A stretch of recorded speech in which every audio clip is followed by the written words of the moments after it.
ஆண்டவராக இயேசு கிறிஸ்துவின் நாமத்திற்கே மகிமை உண்டாகட்டும். இந்த மனமகிழ்ச்சி நாள் காலை வேளையிலே தேவ சமூகத்திலே வந்திருக்கிற தேவ பிள்ளைகள் அனைவரையும் நம்முடைய அருமை ஆண்டவர் இயேசு கிறிஸ்துவின் இனிய நாமத்திலே வாழ்த்தி வரவேற்கிறேன். இந்த நாளிலும் கூட உங்களோடு பகிர்ந்து கொள்ளும்படியாக கர்த்தர் எனக்கு கொடுத்த ஒரு அருமையான செய்தி. இந்த செய்திக்கு ஆதாரமாக நான் எடுத்துக்கொண்ட கர்த்தருடைய வார்த்தை ரோமர் 8வது அதிகாரம் 31வது வசனம். ரோமர் 8:31 நாம் வாசிக்கிறோம். தேவன் நம் பட்சத்தில் இருந்தால் நமக்கு விரோதமாக இருப்பவன் யார்? ஹல்லேலூயா, ஸ்தோத்திரம். தேவன் நம் பட்சத்தில் இருக்கிறார், நமக்கு விரோதமாக யார் எழும்ப முடியும்? பிரியமானவர்களே, தேவன் நம் பட்சத்தில் இருப்பதை நாம் விசுவாச கண்களால் பார்க்க வேண்டும். அப்படி நாம் பார்க்கும் பொழுது நமக்கு வெற்றி தெரியும். ஆனால் நம்முடைய மாம்ச கண்கள் மூலமாக சூழ்நிலையை நாம் பார்க்கும் பொழுது நமக்கு தோல்வியும் வருத்தமும் தான் தெரியும். சூழ்நிலைகள் எப்போவுமே நமக்கு எதிராக இருப்பது போல, நம்மை வீழ்த்துவது போல காணப்படும். ஆனால் தேவன் என் பட்சத்தில் இருக்கிறார். தேவ பிள்ளைகளாகிய நான் தேவனுடைய பிள்ளை, தேவன் எனக்கு எப்பொழுதும் என் பட்சத்தில் இருக்கிறார் என்பதை விசுவாச கண்களால் பார்க்கும் பொழுது நமக்கு வெற்றி காணப்படும். எப்படின்னு சொன்னால் பாருங்கள், ஏசாயா தீர்க்கதரிசியின் புஸ்தகம் 31வது அதிகாரம் 5வது வசனம் நான் வாசிக்கிறோம். ஏசாயா 31:5 பறந்து காக்கிற பட்சிகளைப் போல சேனைகளின் கர்த்தர் எருசலேமின் மேல் ஆதரவாக இருப்பார். அவர் அதை காத்து தப்ப பண்ணுவார். அவர் கடந்து வந்து அதை விடுவிப்பார். அவர் பாருங்கள், தப்ப பண்ணுவார், விடுவிப்பார்னா அப்போது ஏதோ ஒரு பிரச்சனை வரும், ஏதோ ஒரு பிரச்சனையிலேருந்து அவர் விடுவிப்பார், தப்ப பண்ணுவார். அப்போ பிரச்சனை வரும், பிரச்சனை வந்தால் தானே தப்ப பண்ண முடியும், பிரச்சனை வந்தால் தானே விடுவிக்க முடியும். என்ன சொல்கிறார்? பறந்து காக்கிற பட்சியை போல். பாருங்கள், ஒரு பறவையினுடைய கூடு, அதில் சிறு குஞ்சுகள் இருக்கும். ஆனால் தாய் பறவை இவைகளுக்கு ஆகாரம் தேடுவதற்காக பறந்து போகும். போனாலும் கூட தாய்ப்பறவையினுடைய கண் இந்த தன்னுடைய குஞ்சுகள் மேலே இருக்கும். எங்கே இருந்தாலும் திடீர்னு ஒரு பாம்பு வரும், திடீர்னு ஒரு பூனை வரும், இது அட்டாக் பண்ணுறதுக்கு. வந்த உடனே அந்த சிறிய குஞ்சு பறவைகளுக்கு தெரியாது, அது கத்தும். அப்போ கத்தும். ஆனாலும் தாய்ப்பறவை எங்கேயோ இருந்து திடீரென்று ஓடி வந்து பறந்து காக்கும் பட்சை போல ஓடி வந்து தன்னுடைய குஞ்சுகளை காக்கும். அதுபோல தான் நமக்கு நம் சூழ்நிலைகளை பார்க்கும் பொழுது சில நேரத்தில் பிரச்சனைகள் வருவது போல தெரியும், சில பிரச்சனைகள் வரும். ஆனால் கர்த்தர் நம் பட்சத்தில் இருக்கிறார். அவர் வந்து நம்மை தப்ப பண்ணுவார், இதை நாம் விசுவாசத்தால் பார்க்க வேண்டும். தேவ பிள்ளைகளாகிய நாம், ரட்சிக்கப்பட்ட தேவனுடைய பிள்ளைகளாக நாம், தேவனால் தெரிந்து கொள்ளப்பட்டவர்களாகிய நாம், கர்த்தர் என் பட்சத்தில் இருக்கிறார், எப்படி எனக்கு தீங்கு வராது, அவர் காத்து கொள்வார் என்ற அந்த நம்பிக்கை விசுவாசம் இருக்க வேண்டும். இல்லைன்னு சொன்னால் சூழ்நிலைகளை மாத்திரம் நாம் பார்க்கும் பொழுது நாம் அமிழ்ந்து விடுவோம், வீழ்ந்து விடுவோம், இப்படி தான் நமக்கு தோன்றும். பாருங்கள், அதே போல தான் ஏசாயா தீர்க்கதரிசியின் புஸ்தகத்தில் 54வது அதிகாரத்தில் 17வது வசனம் கூட சொல்லுகிறது, உனக்கு விரோதமாய் உருவாக்கப்படும் எந்த ஆயுதமும் வாய்க்காதே போம் அப்படின்னு சொல்லப்பட்டிருக்கு. அப்போ நமக்கு விரோதமாக ஆயுதங்கள் எழும்போம், ஆனால் அது வாய்க்காது. ஏன் கர்த்தரின் பட்சத்தில் இருக்கிறார், அதனால் எனக்கு விரோதமாக எழும்புகிற ஆயுதம் வாய்க்காதே பண்ணுவார். கர்த்தரின் பட்சத்தில் இருக்கிறார். நான் தேவனுடைய பிள்ளை, என்னுடைய வாழ்க்கையை நான் தேவனுக்கு ஒப்பு கொடுத்திருக்கிறேன். இந்த விசுவாசத்தோடு, இந்த விசுவாச கண்களிலே நாம் பார்க்க வேண்டும். தேவன் என் பட்சத்தில் இருக்கிறார். ஹல்லேலூயா. தேவன் உங்கள் பட்சத்தில் இருக்கும்போது நீங்கள் தேவன் பட்சத்தில் இருக்கீங்களா? நீங்கள் தேவன் பட்சத்தில் இருக்கணும். அவர் உங்கள் பட்சத்தில் இருக்கும் பொழுது நீங்களும் அவருக்காக வாழணும், அவருடைய பட்சத்தில் நீங்கள் இருக்கணும். அதான் ரொம்ப முக்கியம். சரி, இப்போது தேவன் என் பட்சத்தில் இருக்கும் பொழுது எனக்கு எதிராக நிற்பவன் யார்? தேவன் நம் பட்சத்தில் இருக்கும் பொழுது நமக்கு விரோதமாக இருப்பவன் யார் என்று இதை நாம் விசுவாச கண்களால் பார்க்க வேண்டும். விசுவாச கண்களால் பார்க்கவில்லை என்று சொன்னால் நமக்கு தோல்விதான் தெரியும். தேவ பிள்ளைகளுக்கு கூட அநேக நேரங்கள் அப்படி தான் நம்ம செய்கிறோம். சூழ்நிலைகளை பார்த்து நம்ம சோர்ந்து போகிறோம்.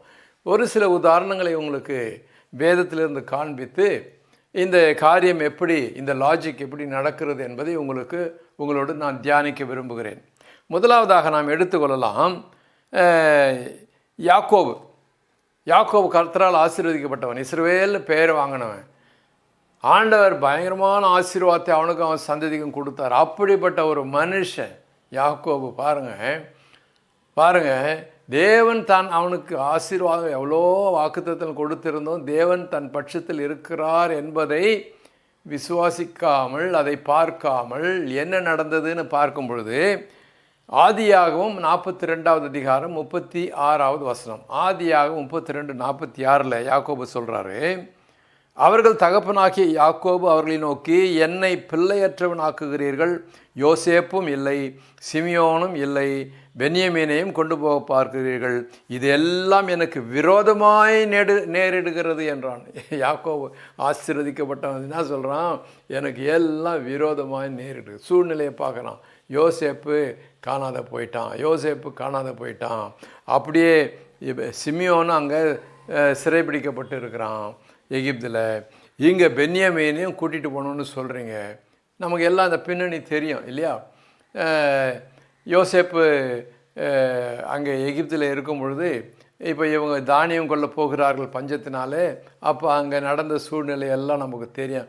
அப்போ அவனுடைய பிள்ளைகள் எல்லாம், யாக்கோபனுடைய பிள்ளைகள்லாம் திரும்பி வந்து சொல்கிறாங்க, எகிப்தில் சிமியோனை பிடிச்சு வச்சுக்கிட்டாங்க, இப்போ பென்யமீனை கூட்டிகிட்டு வரணும்னு சொல்கிறான், அப்போ தான் தானியம் கொடுப்பேன்னு சொல்கிறாங்க என்றெல்லாம் அவருடைய பிள்ளைகள் சொல்லும் பொழுது, யாக்கோபு சூழ்நிலையை தானே பார்ப்பான். அவனுக்கு என்ன தெரியும்? சூழ்நிலையை தான் பார்ப்பான். பாருங்கள், அவன் அப்படியே நொந்து போயிட்டான்.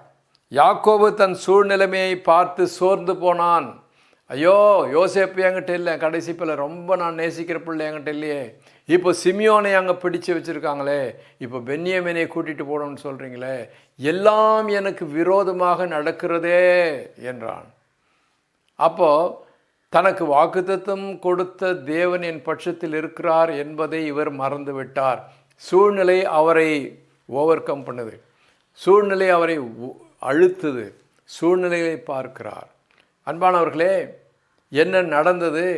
இவற்றிற்கு பின்னாக கர்த்தர் ஒரு பெரிய திட்டத்தை தீட்டி கொண்டிருக்கிறார். கர்த்தர் காய்களை நகர்த்தி கொண்டிருக்கிறார்.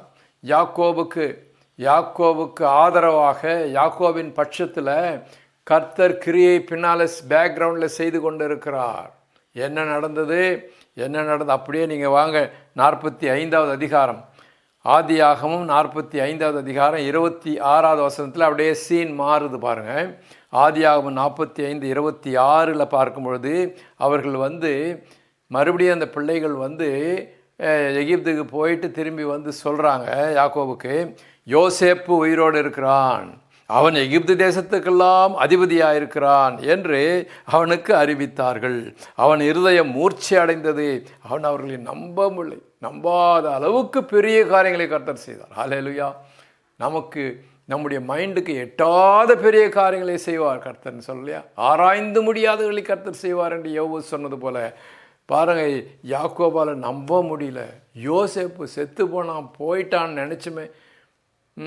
அப்படிப்பட்டவன் எகிப்துக்கு அதிபதியாக இருக்கிறான். அப்போ பேக்ரவுண்டில் கர்த்தர் யாக்கோபுக்கு சாதகமாக பட்சமாக கிரியை செய்து கொண்டு அவனுடைய செல்ல பிள்ளையை எகிப்துக்கு அதிபதியாக உயர்த்தினார் கர்த்தர். ஹல்லேலூயா. எனக்கு அன்பான சகோதரனே, சகோதரியே, இதிலிருந்து நாம் தெரிந்து கொள்ள வேண்டியது என்னன்னு சொன்னால், சூழ்நிலைகள் அப்படியே மாறி வரும், மிரட்டுற மாதிரி வரும். ஆனாலும் நம்முடைய விசுவாசத்தை நாம் விடக்கூடாது. கர்த்தர் எப்படி இருந்தால், சூழ்நிலை எப்படி இருந்தாலும் என் கர்த்தர் என்னை கைவிட மாட்டார். ஹல்லேலூயா. அவர் என் பட்சத்தில் இருக்கிறார். அவர் என் பட்சத்தில் இருக்கும் பொழுது பறந்து காக்கும் பட்சியைப் போல் அவர் என்னை காப்பார். எனக்கு விரோதமாக எந்த ஆயுதமும் வாய்க்காது. அவர் என் பட்சத்தில் இருக்கிற அந்த விசுவாசிக்கும் பொழுது கடைசியில் பார்த்தீங்கன்னா கர்த்தர் செய்த பெரிய காரியங்கள் உங்களுக்கு விளங்கும். ஆனால் விசுவாசத்தை மாத்திரம் கைவிட்டுறாதீங்க. இன்னொரு உதாரணத்தை கூட நம்ம பார்க்கலாம். ரூத் புஸ்தகத்தில் பார்க்கும்போது ரூத்தினுடைய மாமியார் நகோமி தன்னுடைய அப்போதைய நிலைமையை பார்த்து நொந்து போனான். பாருங்கள், ரூத் 1வது அதிகாரம் 20வது வசனத்தில் நீங்கள் பார்க்கும் பொழுது, அதற்கு அவள், நீங்கள் என்னை நகோமி என்று சொல்லாமல் மாறாள் என்று சொல்லுங்கள், சர்வ வல்லவர் எனக்கு மிகுந்த கசப்பை கட்டளையிட்டார், சர்வ வல்லவர் எனக்கு கசப்பை கட்டளையிட்டார் என்று சொல்லி நொந்து போனான். அல்லேலூயா நகோமி. ஆனாலும் நகோமியின் பட்சத்திலே கர்த்தர் ஒரு பெரிய திட்டத்தை பெரிய திட்டத்தை தீட்டிக் கொண்டிருந்தார். பெரிய திட்டத்தை தீட்டிக் கொண்டிருந்தார். நகோமிக்கு தெரியல. ஆனாலும் இவள் மூலமாகவே, நகோமி மூலமாகவே அட்வைஸ் பண்ணப்பட்ட ரூத் அதன்படி செய்த பொழுது கர்த்தருடைய காரியங்கள் விளங்கியது. ஹல்லேலூயா. ஆகவே நாம் செய்யணும், ஆக்ட் பண்ணணும். ஆவியானவர் நம்மை நடத்தும் பொழுது நம்ம அதுக்கேற்ற விதத்தில் நம்ம ஆக்ட் பண்ணும்பொழுது கர்த்தருடைய கிரியைகள் விளங்கும், பெரிய காரியங்கள் நடக்கும். ஹல்லேலூயா. பாருங்கள், ரூத், நகோமியுடைய மருமகளாகிய ரூத், என்ன நடந்தது? ரூத்துக்கு பெரிய இடத்துல திருமணம் நடந்தது. ஹல்லேலூயா ஸ்தோத்திரம். நகோமியை கர்த்தர் உயர்த்தினார். ரூத்துக்கு பிள்ளை பிறந்தது. அது பெரிய சரித்திரத்திலே பெரிய பிள்ளை. ஹல்லேலூயா. என்ன நாம் பார்க்கிறோம்? ரூத் 4வது அதிகாரம் 14வது வசனத்தில், ரூத் 4:14, அப்பொழுது ஸ்திரீகள் நகோமியை பார்த்து, சுதந்திரவாளி அற்றுப்போகாதபடிக்கு இன்று உனக்கு தயை செய்த கர்த்தருக்கு ஸ்தோத்திரம், இன்று உனக்கு தயை செய்த கர்த்தருக்கு ஸ்தோத்திரம், அவன் பெயர் இஸ்ரவேலிலே பிரபலமாக கடவது என்று சொன்னார்கள். இவன் என்ன சொன்னான்? சர்வ வல்லவர் எனக்கு கசப்பை கட்டளையிட்டார் என்று சூழ்நிலையை பார்த்து நகோமி சொன்னான். ஆனால் நடந்தது என்ன? உனக்கு தயை செய்த கர்த்தருக்கு ஸ்தோத்திரம் என்று ஸ்திரீகள் சொல்லக்கூடிய அளவுக்கு கர்த்தர் பெரிய காரியத்தை செய்து அவளுடைய பேரனை இஸ்ரவேலிலே பிரபலமாக்கும்படியாக கர்த்தர் கிரியை செய்து கொண்டிருந்தார். உங்களுக்கும் கிரியை செய்வார். ஆகவே சூழ்நிலைகளை பார்த்து கர்த்தர் எனக்கு கசப்பை கட்டளையிட்டார்னு சொல்லாதீங்க. உங்களுக்கு பின்னால் நீங்கள் உண்மையாக உங்களுடைய வாழ்க்கையை கர்த்தருக்கு ஒப்பு கொடுத்து அவருடைய கட்டளை இப்படி செய்து கொண்டிருப்பீர்களானால், ஆவியானவர் உங்களுக்கு கொடுக்கிற அந்த ஏவுதலின்படி நீங்கள் செய்தால், நகோமி ஆவியானவர் கொடுத்த ஏவுதலின்படி ரூத்துக்கு சொல்கிறா. அது செய்ததுனால பாருங்கள், நகோமி அப்படியே உட்காந்துல்ல, சர்வவல்லவர் கசப்பை கட்டளையிட்டார்னு சொல்லி ஒன்றுமே இல்லாமல் அப்படியே உட்காந்துல்ல, அப்படியே வருத்தத்தோடு புலம்பி கொண்டு இல்லை. She was doing something. அவள் ஒரு காரியத்தை ஒரு கன்ஸ்ட்ரக்டிவாக ஒரு நல்ல விதத்தில் கிரியை செய்தால், அதனால் கர்த்தர் பாருங்கள் அவளுக்கு பின்னால் அவளுக்காக பெரிய திட்டத்தை தீட்டினார். கர்த்தர் அவர் பட்சத்தில் இருந்தால், கர்த்தர் நகோமியின் பட்சத்தில், ரூத்தின் பட்சத்தில் இருந்தார், அப்போ யார் எந்த சூழ்நிலை எதிராக எழும்ப முடியும்? எந்த சூழ்நிலை எழும்பாது. ஹல்லேலூயா ஸ்தோத்திரம். உங்களுக்கும் அப்படித்தான். கர்த்தர் உங்கள் பட்சத்தில் இருக்கிறார். சோர்ந்து போகாதீங்க, வருத்தப்படாதீங்க, நொந்து போகாதீங்க. விசுவாச கண்களோடு பாருங்கள். அடுத்த ஆளை பார்க்கலாம். பாருங்கள், யோபு பெரிய நீதிமான் தான், நல்லது. ஆனாலும் அவருக்கு வந்த பயங்கரமான நெருக்கத்தில் என்ன சொல்கிறாரு பாருங்கள். யோபு 6வது அதிகாரம் 4வது வசனம். யோபு 6வது அதிகாரம் 4வது வசனத்தை நீங்கள் பார்க்கும் பொழுது யோபு என்ன சொல்கிறாரு? சர்வ வல்லவரின் அம்புகள் எனக்குள் தைத்திருக்கிறது, அவைகளின் விஷம் என் உயிரை குடிக்கிறது, தேவனால் உண்டாகும் பயங்கரங்கள் எனக்கு முன்பாக அணியாய் நிற்கிறது. பாருங்க, ஒரு பெரிய நீதிமான் சொல்கிறார், சர்வ வல்லவர் எனக்கு மேலே அம்பு தொடுத்திருக்கிறார், அவர் அம்பு என்னை தச்சுது, அதுக்குள்ளே அந்த விஷம் பாயுது என்று சொல்லி, ஐயோ அங்கே நகோமி சொன்னால் சர்வ வல்லவர் எனக்கு கசப்பை அதே மாதிரி தான் இவருன்னு சொல்கிறாரு. இந்த பெரிய நீதிமானன் சொல்கிறாரு, சர்வ வல்லவருடைய அம்புகள் என்னை தைத்தது. அந்த நேரத்தில் சர்வ வல்லவர் தன் பட்சத்தில் இருக்கிறார் என்பதை இவர் மறந்து விட்டார் போலும். ஆனாலும் சர்வ வல்லவர் யோபுக்கு பட்சமாக காய்களை நகர்த்தி கொண்டிருக்கிறார், கிரியை செய்து கொண்டிருக்கிறார். என்ன நடந்தது? பல காரியங்கள் நடந்து முடிந்தது. அதற்கு பிறகு கடைசியில் 42வது அதிகாரம், யோபு 42வது அதிகாரத்துக்கு நீங்கள் போனீங்கன்னா 12வது வசனத்தில் கர்த்தர் யோபின் முன்னிலைமையை பார்க்கிலும் பின்னிலைமையை ஆசீர்வதித்தார். முன்ன இருந்த அவனுடைய செல்வாக்கை விட பின்னாலே அவனுடைய செல்வாக்கு ரொம்ப அதிகமாகிவிட்டது. ஹல்லேலூயா ஸ்தோத்திரம். கர்த்தர் யோபின் பட்சத்தில் இருந்தார். யோபின் பட்சத்தில் இருக்கும்போது சாத்தானே எதிர்த்து வந்தாலும், சாத்தான் தன்னுடைய சர்வ அதிகாரத்தோடும் பலத்தோடும் வந்தாலும் கூட சாத்தானாலே ஒன்றும் பண்ண முடியவில்லை. கொஞ்ச நேரம் அப்படியே அமுக்கி பார்த்தான். ஆனாலும் சர்வ வல்லவர் பறந்து காக்கும் பட்சியை போல யோபை தப்புவித்தார், விடுவித்தார். முன்னிலைமையை பார்க்கிலும் பின்னிலைமை மிக மிக அதிகமாக ஆசீர்வதித்தார். ஹல்லேலூயா. கர்த்தருடைய அருமையான பிள்ளைகளே, நீங்கள் எப்போது நினைங்க, சர்வ வல்லவர் கர்த்தர் என் பட்சத்தில் இருக்கிறார், எனக்கு எதிராக எந்த சூழ்நிலையும் என்னை ஒன்றும் செய்ய முடியாது. ஹல்லேலூயா, ஸ்தோத்திரம். பாருங்கள், அதே மாதிரி நீங்கள் பார்த்தீங்கன்னா தாவீது, இப்போ தாவீதை பார்க்கும் பொழுது தாவீது கர்த்தர் தன் பட்சத்தில் இருக்கிறதை எப்போதும் விசுவாச கண்களால் பார்த்து கொண்டு இருந்தான். என்னதான் பிரச்சனை வந்தாலும் தாவீது கர்த்தரின் பட்சத்தில் இருக்கிறார், அது யாரும் ஒன்றும் பண்ண முடியாது என்பதை விசுவாச கண்களால் பார்த்த ஒரு சாட்சி தாவீது. நமக்கு என்ன சொல்கிறாரு? சங்கீதம் 3வது அதிகாரம் 1 வசனத்தில், சங்கீதம் 3வது அதிகாரம் 1 வசனத்தில் சொல்கிறாரு, கர்த்தாவே என் சத்துருக்கள் எவ்வளவாய் பெருகி இருக்கிறார்கள், எனக்கு விரோதமாய் எழும்புகிறவர்கள் அநேகர் இருக்கட்டும். ஆனால் 3வது வசனத்தில் என்ன சொல்கிறாரு? ஆனாலும் கர்த்தாவே நீர் என் கேடகமும் என் மகிமையும் என் தலையை உயர்த்துகிறவருமாக இருக்கிறீர் என்று விசுவாச வார்த்தையை சொல்லிட்டான் பாருங்க. எனக்கு விரோதமாக நிறைய பேர் எழும்பியிருக்கிறாங்க, நிறைய பேர் எழும்பினாங்க. ஆனாலும் நீர் என் பட்சத்தில் இருக்கிறீர் என்பதை அவன் விசுவாச கண்களால் பார்த்து வெற்றியை பெற்றான். வெற்றியை பார்த்தான், வெற்றியை பெற்றான். ஹல்லேலூயா, ஸ்தோத்திரம். அதே மாதிரி நீங்கள் பாருங்கள், உங்களுக்கு விரோதமாக எழும்பிட்டோம், உலகமே எழும்பிட்டோம், ஆனாலும் கர்த்தர் உங்கள் பட்சத்தில் இருப்பதை தாவீதை போல நீங்கள் விசுவாச கண்களால் பாருங்கள். நம்ம பவுலை கூட நம்ம பார்க்கும் பொழுது, புதிய ஏற்பாட்டில் கூட நம்ம பார்க்கலாம். பவுலை நம்ம பார்க்கும் பொழுது பவுல் சொல்கிறாரு,